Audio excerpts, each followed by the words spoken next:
Memenangkan salah satu penghargaan terkait water sanitation. Boleh jelaskan sedikit nggak Bu, terkait proyek apa aja yang telah dilakukan Danone sehingga mendapatkan penganugerahan tersebut Bu? Oke, jadi memang inisiatif Water Access Sanitation Hygiene itu adalah salah satu inisiatif kita yang paling lama ya yang kita mulai. Jadi memang kita sudah lakukan ini bahkan sejak tahun 2007. Waktu itu kita punya inisiatifnya 1 untuk 10 mungkin pernah dengar karena sempat airing on TV juga. Nah dari sana kemudian terus kita lanjutkan dan bahkan berkembang ke banyak lokasi. Nah hingga saat ini sebenarnya untuk program akses air bersih sanitasi ini sudah menjangkau lebih dari 43 kabupaten seluruh Indonesia, termasuk yang ada di sekitar di wilayah di mana pabrik kita beroperasi dan juga area-area yang memang mengalami atau isu krisis air seperti itu. Nah, kegiatannya apa saja gitu ya, kegiatannya macam-macam mulai dari pelatihan, bahkan ada edukasi juga untuk perilaku hidup bersih dan sehat, dan juga yang paling penting adalah untuk pembangunan sarana air bersih itu sendiri, termasuk di dalamnya ada soal kelembagaannya seperti itu.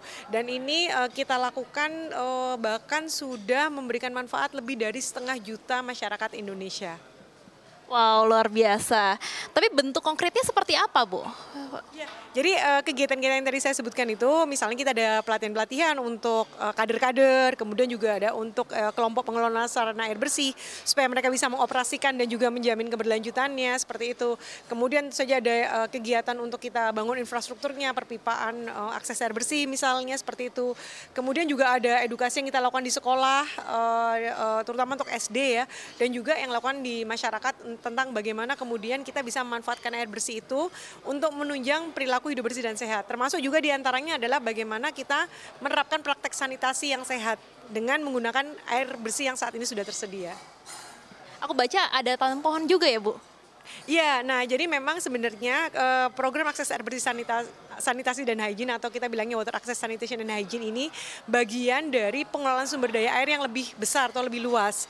Nah di dalam pengelolaan sumber daya air yang lebih luas itu memang diantaranya adalah kegiatan konservasi air yang kita lakukan di hulu daerah aliran sungai di mana kita beroperasi. Jadi kita menanam pohon salah satunya yang buat sumur resapan sehingga nantinya kita bisa memasukkan air lebih banyak ke dalam ekosistem atau aquifer. Air itu kemudian kan dia mengalir tuh di bawah tanah, ada juga menjadi air permukaan. Ini yang kemudian nanti ketika di wilayah tengah atau hilir pada saat keluar menjadi sumber-sumber air itu yang kita bantu aksesnya sehingga bisa menjangkau masyarakat. Jadi ini satu kesatuan, memasukkan air di hulu kemudian memberikan akses di area tengah atau hilir seperti itu. Oke, jadi benar-benar satu kesatuan dari hulu sampai hilirnya. Danone benar-benar komit terhadap sustainability ya Bu. Lalu Bu, ini kan kalau misalnya ngomongin tentang perusahaan FMCG, pasti ada limbahnya. Kira-kira Danone sudah melakukan apa terkait hal tersebut Bu?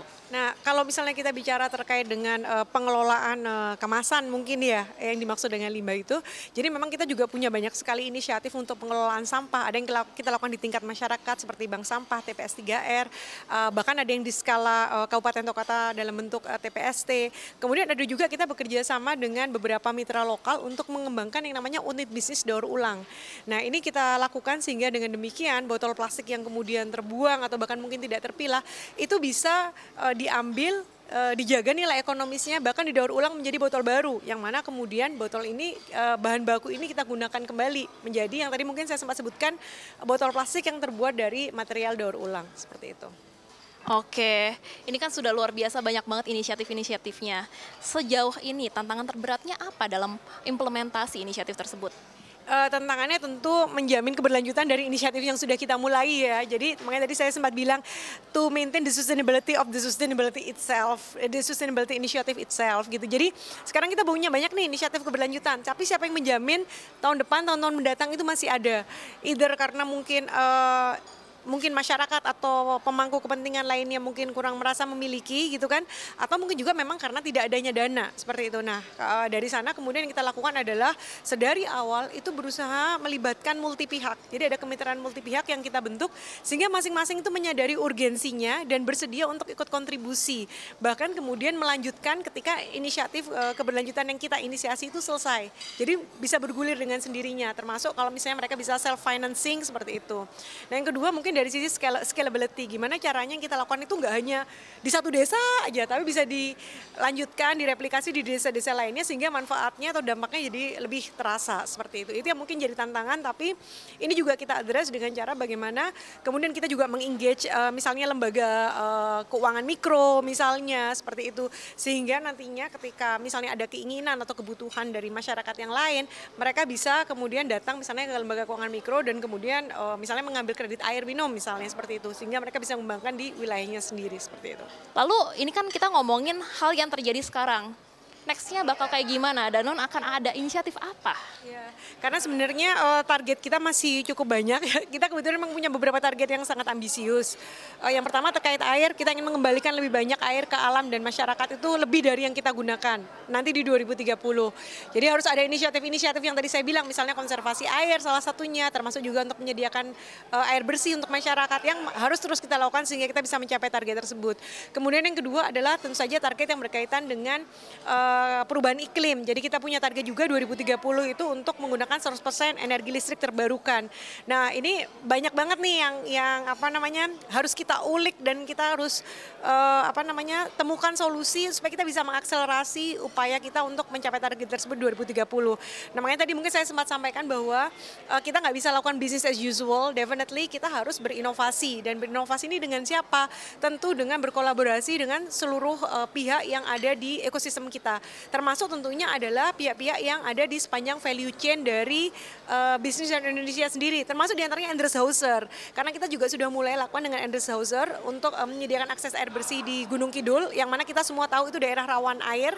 Nah, harapannya tentu karena kita juga punya sama-sama visi dan value yang kita pegang, harapannya kita bisa terus lakukan kolaborasi ini di lokasi-lokasi yang lain dan perluas dampaknya. Kalau kita ngomong mitigasi perubahan iklim, itu kan nggak bisa hanya dari aspek energi terbarukan sebenarnya, tapi aspek lainnya dalam bisnis juga harus diintervensi. Apakah kita ngomong soal logistik gitu ya, misalnya yang mana saat ini Aqua juga sudah menggunakan salah satunya adalah kereta api juga untuk mendistribusikan produknya, kemudian juga ada upaya untuk mengoptimalkan rute pengiriman produk-produk kita sehingga lebih efisien dan emisinya bisa ditekan. Kemudian juga dari sisi kemasan, karena saat ini kita tahu plastik itu jejak emisinya sangat besar. Nah, ini yang kemudian kita dorong dengan penggunaan galon guna ulang, which is sebenarnya itu adalah merepresentasikan 70% bisnis kita, dan juga penggunaan material plastik daur ulang. Itu yang kemudian saat ini penggunanya sudah mencapai hampir 25% dari total portofolio kita. Itu mungkin dalam konteks kemasan dan logistik di luar aspek energi terbarukan. Wah, luar biasa banget, banyak banget ya Bu ya. Dan ya, terima kasih Bu atas waktunya, sehat dan sukses selalu Bu. Terima kasih Mbak. Terima kasih. Ya pemirsa, demikian wawancara saya dengan Head of Public Affairs and Sustainability dari Danone Indonesia, Ibu Ratih Anggraini. CNBC Indonesia Beyond Business.